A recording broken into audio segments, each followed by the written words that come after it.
Saudi अरब पिछले काफी समय से भारत और चाइना जैसे बड़े बड़े क्रूड ऑयल इंपोर्टर देशों को लगातार ब्लैकमेल कर रहा था और जो उसके ओपेक देशों के संगठन में मेंबर्स हैं उन सभी देशों के ऊपर वो दादागिरी दिखा रहा था। लेकिन सऊदी अरब को बहुत ही बड़ा झटका लग गया है। कोविड-19 के बाद सऊदी अरब ने एक नई स्ट्रेटेजी अपनाई थी और कोविड लॉकडाउन से उनको जो भी नुकसान हुआ था उसकी भरपाई करने के लिए उसने क्रूड ऑयल की प्रोडक्शन को कट करना स्टार्ट कर दिया था ताकि कम क्रूड ऑयल मार्केट में आए और इंटरनेशनल मार्केट में क्रूड ऑयल के दाम हमेशा ही ऊंचे आसमान के ऊपर रहे। अब सऊदी अरब ने खुद तो ऐसा किया, लेकिन ओपेक देशों को भी कहा कि वो भी अपनी प्रोडक्शन में कट करें। सबको प्रोडक्शन कोटा देकर बताया गया कि उनको क्रूड ऑयल और नेचुरल गैस की कितनी प्रोडक्शन में कितना कट करना है और वो कितनी क्वांटिटी में क्रूड ऑयल की प्रोडक्शन कर सकते हैं। अब ये पूरा सिलसिला 1 साल के ऊपर तक चला। सऊदी अरब ने बाकी ओपेक के मेंबर्स को वादा किया था कि क्रूड ऑयल के प्राइसेस एक बार फिर से 2022 की तरह 100 से 110 यूएस डॉलर्स पर बैरल के ऊपर चले जाएंगे। लेकिन पिछले कई महीनों से क्रूड ऑयल के प्राइसेस लगातार 75 से 85 यूएस डॉलर्स पर बैरल के आसपास की रेंज में ही गोता खा रहे हैं। कोविड-19 के बाद दुनिया के कई सारे देशों में रिकवरी अभी तक नहीं हुई है, स्लो डाउन देखने को मिला है।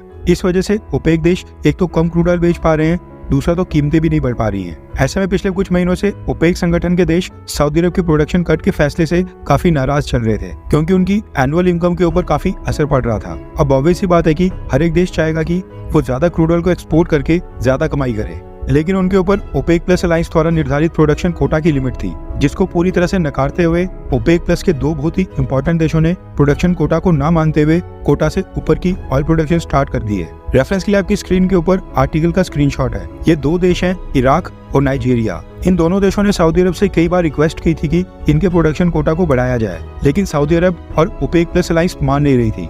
ऐसे में अब ये दोनों देश मनमानी के ऊपर उतर आए हैं और जो लिमिट इनको दी गई थी इन दोनों देशों ने उससे ज्यादा क्रूड ऑयल की प्रोडक्शन करना स्टार्ट कर दिया है। ऑयल ट्रैकिंग फर्म का कहना है कि फरवरी महीने के डेटा के मुताबिक इराक और नाइजीरिया दोनों देशों ने कोटा लिमिट को क्रॉस किया है और हो सकता है कि ये दोनों देश मार्च महीने में भी कोटा लिमिट को सरपास करें। भारत इन दोनों ही देशों से ह्यूज क्वांटिटी में क्रूड ऑयल को परचेज करता है। ऐसे में ये भारत के लिए बहुत ही गुड न्यूज है क्योंकि इससे भारत के लिए कीमतें कम रहेंगी। नाइजीरिया तो खैर पहले सऊदी अरब से रिक्वेस्ट कर चुका है कि उसका प्रोडक्शन कोटा को बढ़ाया जाए, लेकिन इराक ने ना रिक्वेस्ट की ना ही परमिशन मांगी। वैसे इराक 1960 से ही ओपेक का फाउंडिंग मेंबर है, जबकि नाइजीरिया ने 1971 में ओपेक को ज्वाइन किया था। कहने का मतलब है कि दोनों ही मेजर मेंबर्स हैं, इसलिए माना जा रहा है कि अब नाइजीरिया और इराक की कोटा से ऊपर प्रोडक्शन के बाद और भी देश इनकी तरह कोटा लिमिट से ज्यादा प्रोडक्शन कर सकते हैं। इससे पहले अंगोला नाम के एक अफ्रीकन देश ने 2 महीने पहले ओपेक अलायंस को ये कहकर छोड़ दिया था कि उनको कम प्रोडक्शन कोटा दिया जा रहा है और कम क्रूड ऑयल प्रोड्यूस करने के कारण उनको भारी आर्थिक नुकसान हो रहा है। वो अपनी मर्जी से खुद ही तय करना चाहते हैं कि उनको कितना क्रूड ऑयल बेचना है,